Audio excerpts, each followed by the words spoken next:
Vítima de P. Diddy conta detalhes inéditos que podem destruir com ele de vez.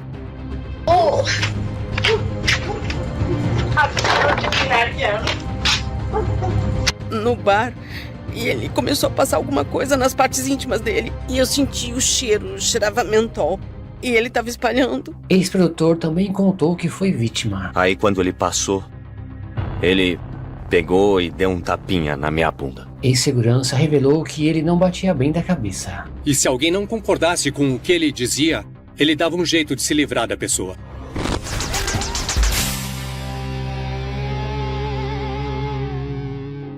Eita lasqueira, fala galera, bem-vindos a mais um vídeo do canal. Prestem muita atenção nessa mulher, o nome dela é Talia Graves. Essa foto está ela segurando um processo contra o Diddy. Mas quem é Talia Graves e como ela chegou até o P. Diddy? Muitos anos atrás, o namorado dela trabalhava na Bad Boy Records, que é a ex-gravadora do Diddy. Nessa época ela morava no Queens, em Nova York, já conheceu o Diddy através do namorado dela, mas teve um certo dia que o Diddy a enganou, fazendo uma ligação para ela e dizendo que o namorado dela estava no estúdio de gravação e queria que ela fosse lá. E é aí que a coisa começa a ficar estranha. Prestem muita atenção no depoimento dela, porque ele fez igual ele fazia nas festas, batizando as bebidas. Aquele monstro desgraçado. Em 2000, eu morava no Queens. Eu era uma mãe no meio de um divórcio. E a minha prioridade era cuidar da família. Eu comecei a namorar um executivo da Bad Boy. Foi através do meu namorado que eu conheci o Sean Combs no Daddy's House Studio. Foi super normal. E aí, como é que você tá? Bem-vindo à família, bem-vindo à Bad Boy. E o ambiente era muito divertido, era muito pra cima. Naquela época, o P. Diddy era brincalhão e fazia pegadinhas, mas agora pensando, eu acho que ele fazia comentários que, pensando bem nisso, eram meio tipo... isso é bem estranho. Não deixa ela sozinha aqui, hein? Você tem uma garota bonita. Ela é uma gracinha. E agora, relembrando, é como se ele estivesse se preparando para a matança. E então, o que aconteceu em 2001 mudou toda a minha vida.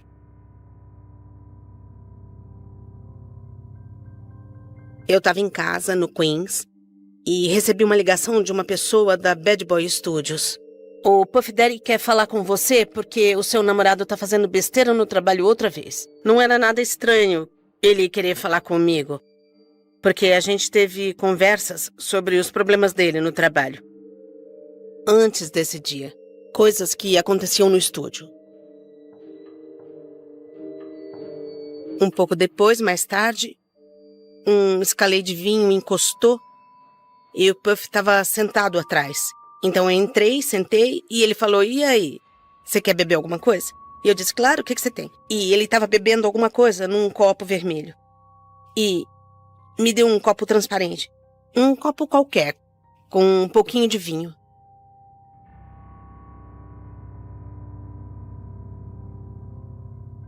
Quando a gente chegou no Daddy's House Studios, eu comecei a me sentir um pouco tonta, a cabeça leve. Aí eu fiquei fazendo assim no meu rosto porque ele estava ficando meio dormente. Aí eu saí do Escalade e fiquei pensando, a gente vai pro estúdio e o meu namorado vai estar lá. Mas dessa vez, a gente seguiu pelo corredor até uma porta e uma sala onde eu nunca tinha ido. Eu me sentei num sofá escuro e o Puff sentou no sofá comigo. E... eu não tenho certeza de quanto tempo eu fiquei sentada ali. E eu comecei a me sentir muito mais confusa. E eu comecei a chorar. E a próxima coisa que eu me lembro é que eu fui jogada numa mesa de sinuca.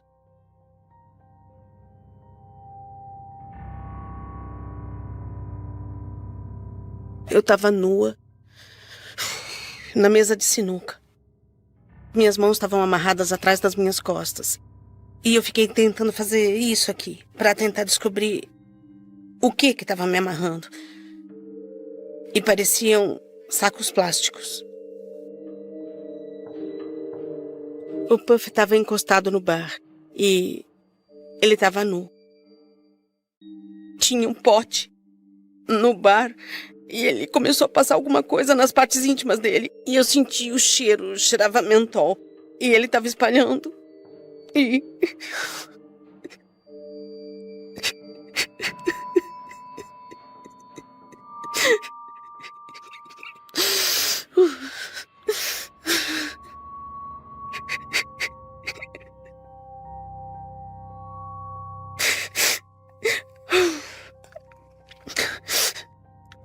Então, eu ainda estava tentando descobrir o que estava acontecendo. E o Puff veio por trás de mim. E foi direto no meu ânus. E eu acabei vomitando na mesa de sinuca. E gritando. E eu não tenho certeza se tinha algum som saindo da minha boca enquanto eu gritava, mas eu podia sentir a queimação no ânus. E eu fiquei tentando chutar ele, só que eu sou baixinha e os meus pés nem tocavam no chão. Eu tentava chutar ele e tentava me segurar na mesa ao mesmo tempo.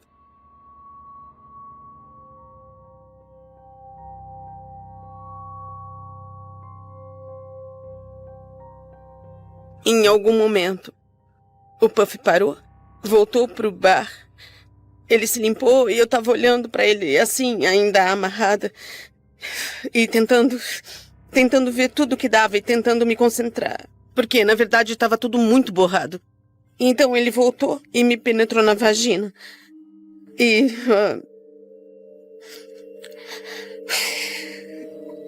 ele disse alguma coisa, eu não tenho certeza do que ele disse, ou mesmo se ele estava falando comigo. Então, quando eu dei por mim, eu estava de volta, no sofá.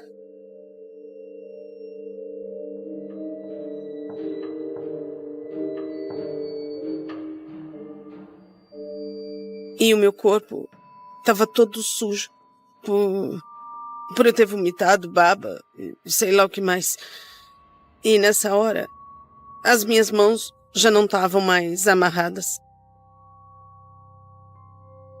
Eu usava uma calcinha vermelha, mas não lembro de encontrar a calcinha. Eu me lembro de pôr o meu sutiã e de pôr o meu vestido, mas eu nem lembro se eu coloquei o vestido direito. Eu corri pela porta.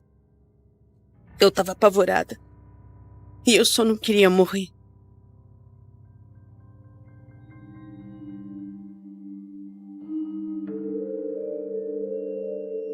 Eu saí correndo dali, desci a escada e corri pela quadra. Eu não vi ninguém e eu estava fora de mim. Acabei chamando um taxista que eu conhecia. Quando ele veio me buscar, eu entrei no banco da frente. Eu estava um horror. E ele ficou em choque. A primeira coisa que ele perguntou foi: mas o que aconteceu com você? Você foi atropelada por um caminhão, por um carro? Sofreu um acidente? Aí ele examinou os meus pulsos, porque eu tinha hematomas e marcas nos pulsos. Aí ele me levou direto para o hospital Amherst.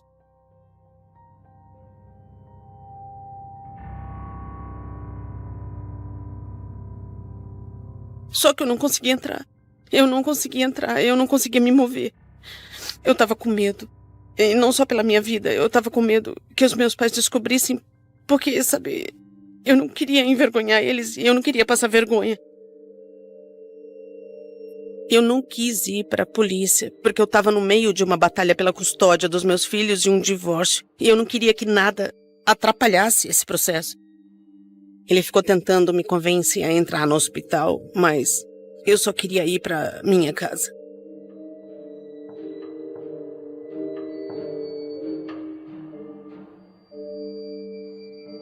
Fiquei sentada no chuveiro por 1 hora, tentando esfregar o máximo que dava para tentar apagar tudo aquilo. Eu fiquei na cama, me escondendo dos meus pais por 3 dias dentro da mesma casa, porque eu ainda não conseguia entender o que tinha acontecido.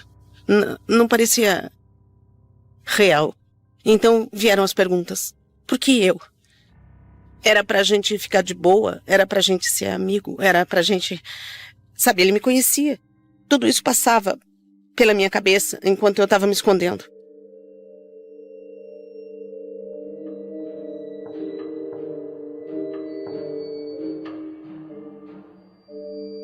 Logo depois disso, eu recebi uma ligação. E era o Puff. Eu estava apavorada. E ele disse, escuta, é melhor ficar de boca fechada. E aí ele desligou o telefone. O Puff tem um jeito de descobrir as coisas e fazer elas acontecerem. E eu precisava sair de Nova York. E eu acabei sumindo por alguns anos. Eu estava destruída, mantendo a sanidade por um fio. Tentando lidar com o estupro e a agressão. Tentando criar um filho. Estava com depressão. Tentando lutar todos os dias para me manter viva. Porque naquele momento eu não tinha nenhum motivo. Eu não tinha nada. Nada para me dizer, tudo bem, você tem uma manhã para viver, sabe? Então... Todo dia uma batalha. Todo dia uma luta para tentar me impedir de me matar. Ou de fazer alguma coisa estúpida. Ainda hoje eu tô tentando lidar e tentando superar isso. Porque em novembro de 2023, o meu namorado me disse que o meu ataque tinha sido gravado. Ele gravou. Um caso parecido foi com esse que vocês estão vendo na tela. É um produtor americano chamado Rodney, conhecido como Lil Rod. O que acontece? Ele trabalhou com o Diddy, chegou a fazer um álbum para o Diddy, só que ele afirma que não recebeu nenhum centavo desse trabalho dele. Com muita atenção nessa notícia, o produtor Rodney Lil Rod Jones adiciona Cuba Gooding Jr. ao processo de Diddy por agressão. Ele afirmou, preste muita atenção, Cuba Gooding Jr. começou a tocar, apalpar e acariciar as pernas do Sr. Jones, a parte interna superior das coxas perto da virilha, a parte inferior das costas, das nádegas e os ombros, alega o processo de Jones. Muita gente não sabe, mas o ator Cuba Gooding Jr., que é um ator de Hollywood, fez vários filmes e é amigo do P. Diddy. O próprio Rodney contou detalhes, eu quero que vocês prestem muita atenção, porque o caso dele é meio estranho, porque quando aconteceu a primeira vez... Tudo bem, poderia ter sido forçado, mas ele continuou trabalhando com o Diddy mesmo assim. Mas preste atenção nos detalhes e tire você mesmo a sua conclusão. Bom, Love. Quando eu comecei a trabalhar com o Puff, eu tava muito animado. Pra mim, eu já tinha vencido só de estar sentado numa sala com ele. Melhor do que aquilo, impossível. Mas sabendo de tudo... O que eu sei agora, eu nunca trabalharia para ele. O meu nome é Rodney Jones Jr., também conhecido como Lil Rod. Eu produzi o The Love Album of the Grid por Sean Combs. Trabalhando com o Puff, eu nunca sabia com quem eu estava lidando. Tinha dias que ele chegava e era um dos caras mais maneiros. Em outros dias ele chegava e era um escroto. Teve uma vez que ele me perguntou quanto eu ia cobrar para trabalhar no álbum dele. E antes de eu responder, ele veio pra cima de mim, meteu o dedo na minha cara e falou: "Aí, você não vai cobrar nada. Eu sou o Puff Daddy. E eu vou arrebentar sua cara." Eu vou falar uma coisa. Eu nunca fui pago pela produção daquele álbum. Nada até hoje. O Puff fazia ameaças. Ele não passava disso. Um valentão de terno. O Puff passou dos limites muitas vezes.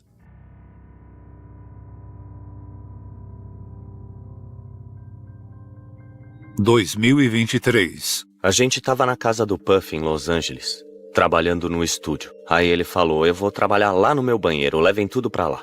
Aí a gente desmontou o estúdio, pegou os instrumentos e foi lá pro banheiro. Aí ele tirou toda a roupa na nossa frente, pegou e entrou no chuveiro.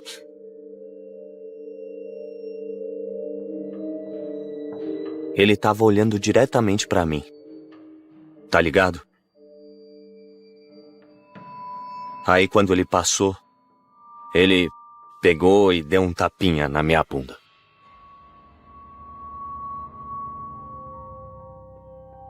Foi desconfortável. E isso ainda é desconfortável. Eu não sabia muito bem o que pensar, nem como me sentir. Não é uma coisa que eu queira que me aconteça de novo. Teve uma hora que eu resolvi falar com uma das chefes de lá. Aí ela me falou: esse é só o jeito de mostrar que gosta de você, que te ama. Ela só minimizou como se não fosse nada. E isso aconteceu muitas vezes. O trabalho com ele veio acompanhado de muito abuso.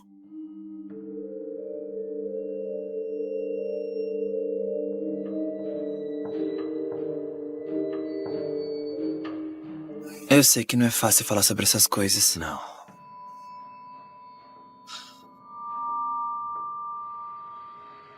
Ele fez muito mais coisas. Na verdade, ele exigia que a gente fosse para as baladas e trouxesse várias mulheres com a gente.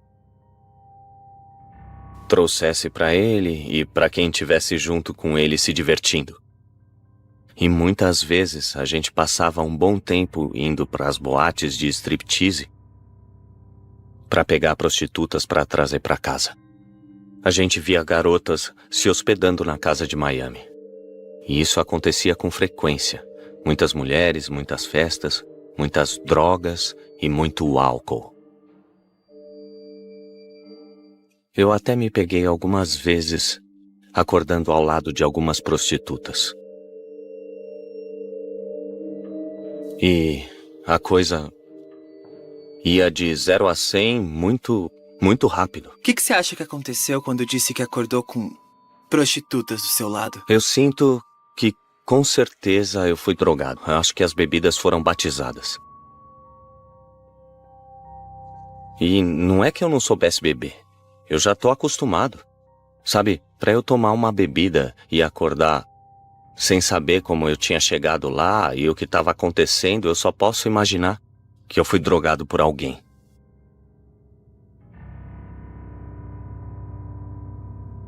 E todo mundo seguia as ordens do Puff. Isso me fez me sentir muito usado, abusado. Isso me fez me sentir... tipo... só um monstro pode fazer isso.